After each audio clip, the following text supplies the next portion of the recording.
Flag blowing in the wind. And welcome back to another beautiful Sunday in Florida, where you know what day it is. It's time to work on the Cutlass.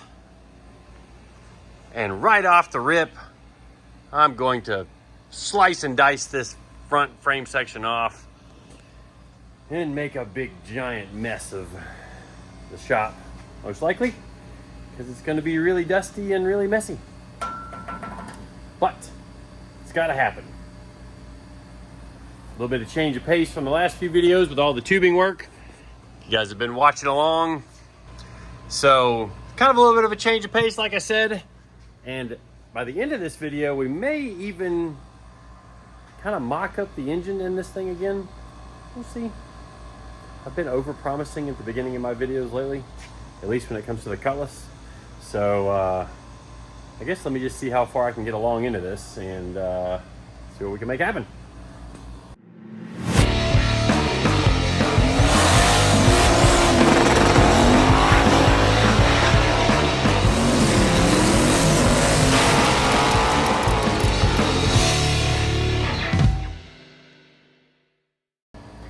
All right, so today's question that I want you guys to comment and answer down in the comment section: how long is it gonna take to go from this mess to cleaned up pretty like that? Answer down below. See who gets the closest. All right, well, while you're here, please subscribe to the channel if you haven't already. Check your subscription if you think you are subscribed. Build a lot of cool race car stuff and even some race trucks, which it's Sunday and Ricky is supposed to be here. I don't know where he's at, but he's got a lot of truck to build before the Danger Ranger 9000. See, he found my 15-inch wheels that came on my truck originally. Gonna let him just use those because he's working on a budget. And I've got a set of 17-inch wheels for my truck. But anyway, we're going to be working on the Cutlass again today, like I mentioned. And I really, really would like to mock up the engine in this thing, because that will kind of give me the idea of what I need to do as far as the lower frame rails and the bars that are going to come from the top here and come down. And make something happen with replacing the firewall. So you can see this bolt right here is actually bolted into the dash bar. Maybe we can see. Can we see in through there? Oh, maybe let's try through this hole. Yeah, there it is. There's a spacer up there. The end of the dash bar is threaded with an insert. So all of that will bolt together. So I'll have this hole to work with the other firewall that I bought. Picked it up in Indy earlier this year. And obviously that's just really, really not good. So to continue the work on the front of this thing, I may just go ahead and completely slice out the firewall, get rid of all that mess, give myself plenty of room to work with, and then we can start splicing some stuff back in. This firewall here I made many, many, many years ago. You can see some of my way earlier work, patching holes in the firewall, welded a washer around the throttle cable hole. I don't know why. Welded some nuts to the firewall down here. This was completely rotted out under the windshield wiper motor, so I had welded some patches in there. Extended the drip rail molding on that side. You know, 10, 15 year ago Kevin work. But it's all gonna be gone. And basically the only thing that'll be left of this car will be the original roof, quarter panels, front fenders, header panel, headlights, taillights. Yeah, that's it. All right, I'm gonna shut up and get to work because I don't have a ton of time, because I've got a birthday dinner to go to tonight. So I've got, I think, about 2 hours to make something happen, and then I'll be back on this after hours later in this week. But all that'll be included in this video. So stay tuned to see what I can manage to get accomplished. Here we go. All right, well, let's get started with some of the actual work that's going to get done in this video. And sped this time-lapse up quite a bit over even just the normal time-lapse thing, kind of like I've done quite a bit of lately. But the first thing we need to do is cut out that original frame brace that I kind of put on that went from, you know, the center cross member under the engine back towards the center of the car, and then it went back from there even to the back of the car earlier in this construction process. But now that pretty much the rear 3/4 of the frame is pretty much done, with the exception of the door bars, the funny car cage, and then the inner frame rail structure that we're going to build. All of that's done. So now it's time to move on to the front part here, where the stock frame needs to be modified out ahead of the firewall. And I had to put a brace across the upper control arm mounts. I guess I didn't have to, but I wanted to, because I did not want those positions to move. You know, there's a chance that when you're working on one side and then the other and adding tubes in and stuff, that things can get distorted. But if you put a brace on it, it kind of keeps things in the spot that they're supposed to be in. And you may wonder why I'm using a Sawzall instead of the plasma cutter. Well, with the Sawzall, I feel like I can get a little closer to the frame that I want to leave without the plasma arc blowing through internally and burning into the frame that I want to keep. Also, the inside of the frame was very oily, and there was a good chance it was going to catch on fire. So, didn't want to have that happen either. And we were successful with the Sawzall. Well, what had happened was somebody left me unsupervised with a Sawzall. And then that fell off. Strangest thing. And I lost a few pounds in sweat working on that. Hopefully my lens is clear. Looks like it's got smudges all over it. But yeah. So if you didn't know, that's what the frame looks like behind that center crossmember deal. And now starts the really not so fun part of cutting and grinding that last bit off, because you guys know I can't leave any of that on there. So the goal will be that once this is completely gone, it'll be perfectly smooth, just like this frame rail. And we'll get in and we'll treat these welds to the same thing we did these welds, so that will all be pretty. But that was a bit of a workout, and it always is. Making a mess like this. Definitely have some stuff to clean up down there. But I've got to head out for my birthday party dinner. It's not mine, somebody else's birthday party, but I'm gonna go participate in that. And then tomorrow night I will work late again to clean up and do some more stuff. And you may wonder why I cut all of the frame out there. And this is definitely not something I had to do, but more and more people are doing it. It's been deemed legal. And it kind of started with some of the people doing the long travel front suspension stuff, which I don't think I'm gonna need that. This thing will have plenty of travel as low as I plan to run it with the TRZ control arms.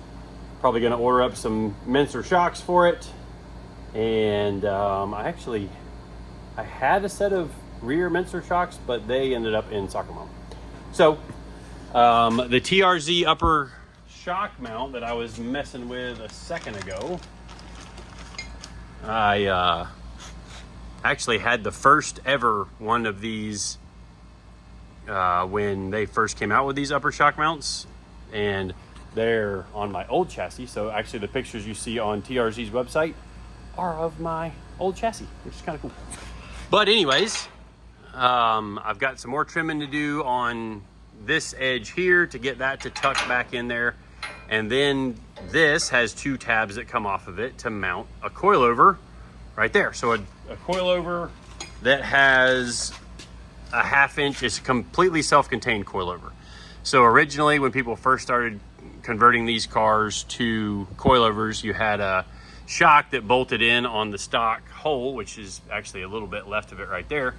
And then you had a beehive spring, or at least that's what I was calling it, or a conical spring. So it was the stock diameter up here, because this is actually the top side of the factory spring pocket. This coil spring would have been in that spot right there. And then on the control arm, you had, you know, the 2 tabs going this way that the bolt went through that way. And putting them in and out of the car was a huge pain in the butt. Like, you had to start with the spring all the way down because the spring wasn't contained on the shock. So you had to start with the coil adjuster wound all the way down, put the shock in, start spinning it, and cranking on, you know, 350, 400 pound front spring or more was challenging.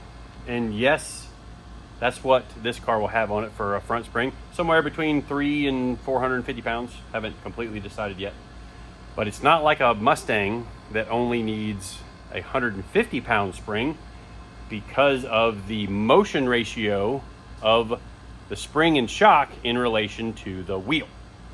So on a Mustang, if you think about it, and maybe I could get sciencey and real good with the graphics right now.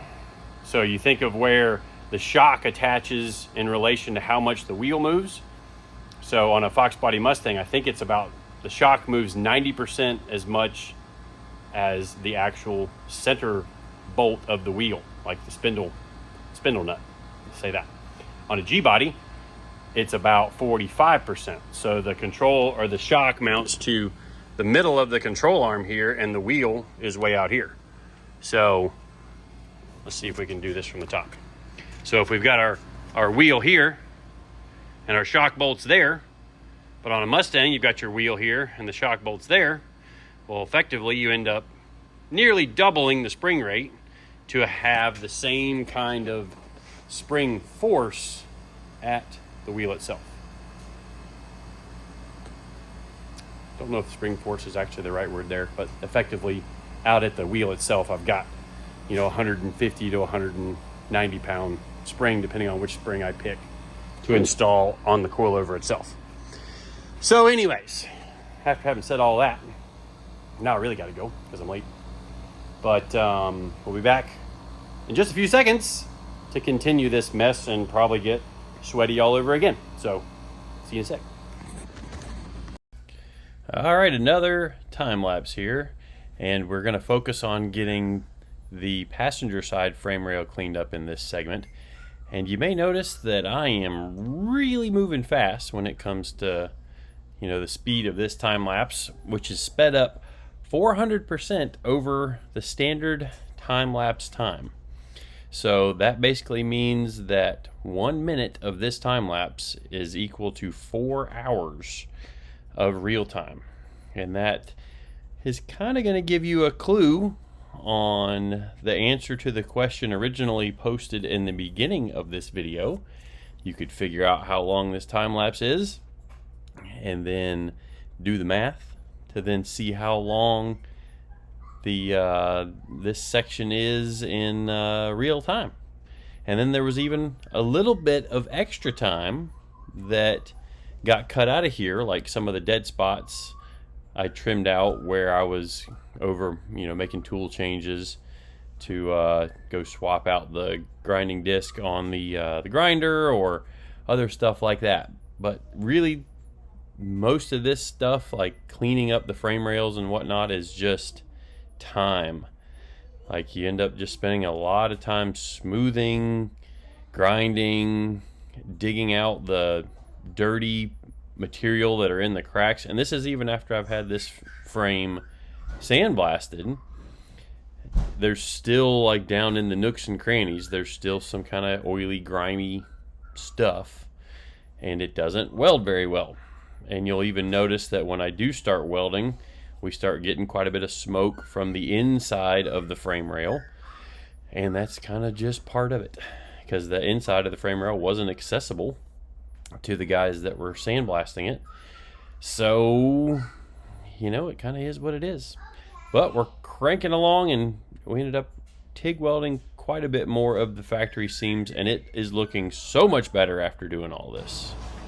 All right, well, we are up in the air now, and I'm working on finishing up at least this one side for this video, and it kind of gives you another angle of what it looked like before, yeah, and then what it's gonna look like after.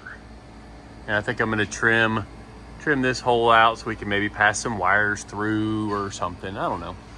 Still have to come in and weld under here, and I may actually trim this off, because now that this is going to be supported by the bar that goes under here, as well as being attached to that bar, you know, it's not going to want to break off the chassis, so we can get rid of a little bit of that, save a little bit more weight, because, you know, it's all about saving weight.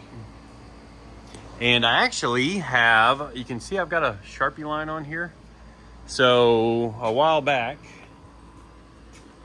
to add to our just parts that we keep in stock for little miscellaneous projects, we're gonna just buzz that in there like so. And I've got to do some cutting to get it kind of straight in line with this panel here. And then when I could have planned this out a little better, like maybe if I'd dropped this just a little bit more than this, you know, this tube wouldn't half intersect it, because I think it's gonna probably, the tube that comes forward here is gonna kind of half intersect this. It might be a little weird, but we're gonna figure it out. We are gonna figure it out. And I'm gonna get to it so that I can get it done and then run back to gymnastics. Kind of story of my life here lately. It's lots and lots of gymnastics, but you know, they're only going to be kids once, so we'll do what we got to do and fit the car in when we can fit the car in. But time for me to get back to work. All right, well, one more final time lapse to wrap this video up, and it's just going to be welding those caps into the end of the frame rails, as well as some other welding on the factory joints. But had to run back into the dyno room to get my third HTP welder out, because we have upgraded our welder situation down at the shop to add another HTP welder, which I may have shown, I know I showed it in an earlier video that we added this latest model to the shop, but we were using it in the back of the shop on another project that will be on the channel more as we get room for it in the front shop. There's already been quite a bit of work, and we've shown it briefly in some previous videos, but it's a pretty neat first gen Camaro that we're doing a lot of work to, and putting together another kind of cool engine combination for it. But anyways, we are working on the you know, welding up some of this frame rail here, and you can kind of see again when I get to welding on the actual frame portions of it that we get quite a bit of smoke from the inside of the frame rail. It's pretty clean when I'm welding on the new chromoly tubes, because those are cleaned out on the inside as well. But when it comes to the factory frame, you know, there's 40 years of grime and oil residue and stuff that has ended up inside of the frame rail. But now I wanted to mock up a control arm and then show you guys a little bit more in real time of what the plan is for this thing in the future.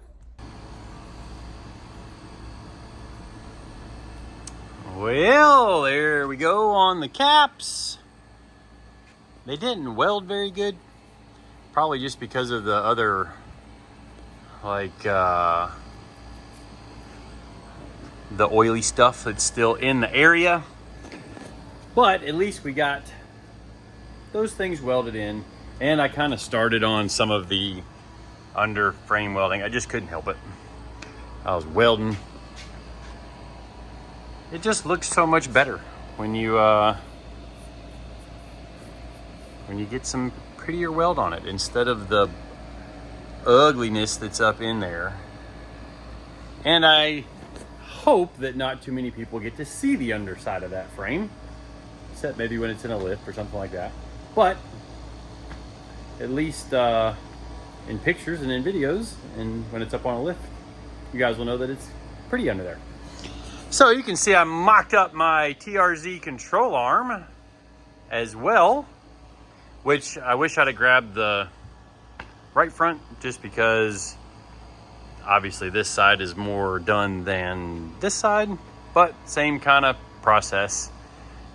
And then you can kind of get a better vision of where we're gonna make this bar. So if we set it in back here, you can see it'll intersect into the one at the back. Maybe I even go a little higher, and then we just do some tabs. I do want this bar to be lower than all of the crossmember stuff.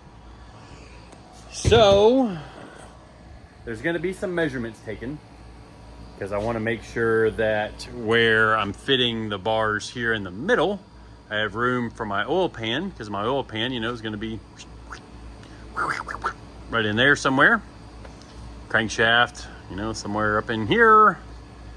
But I need to do some measuring, and I might even lower this thing down on the ground to kind of put it at right height, so that I can actually put a spindle on it, put a tire on it, to figure out where my crankshaft center line is going to be in relation to the all the suspension points in the ground.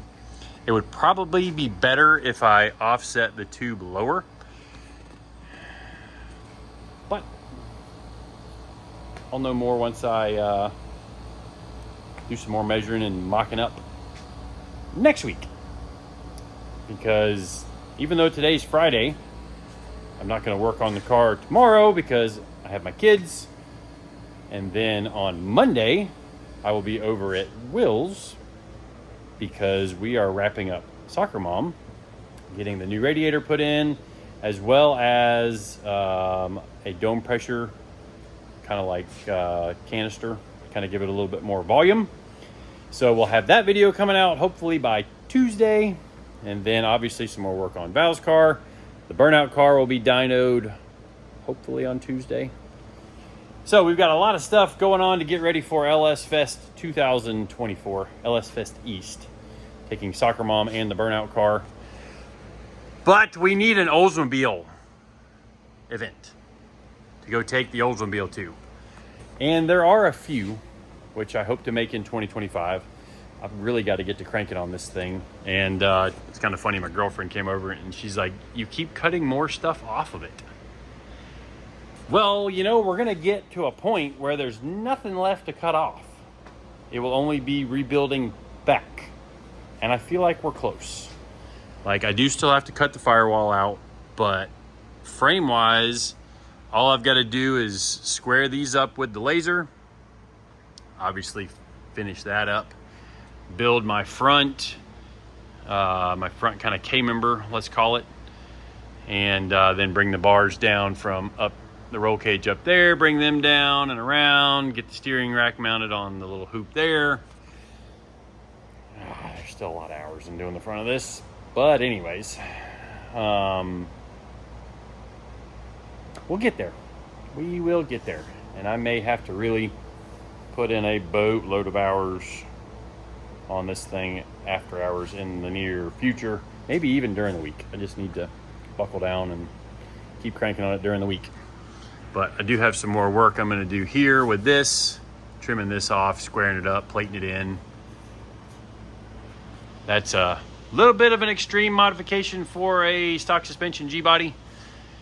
But once we get our TRZ shock mount deal up in here and welded in, it'll look nice to have that all kind of sealed up. And I'm even considering making another one of those really long hole saws and boring through this all the way through to the backside here where this comes out. I don't know why that's blurry. But if I do that, I'll have a place, maybe I can even extend it out some here, and I'll have a place to run some wires through that'll be safe from heat You know, some of the wires that are going to come out to the front of the car for like headlights and other stuff, fans and water pump, whatever else is going to be on the front of the car with wiring wise.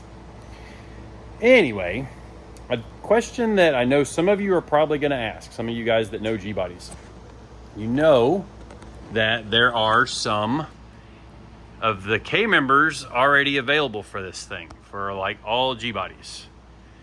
And you might be wondering why I'm not using one.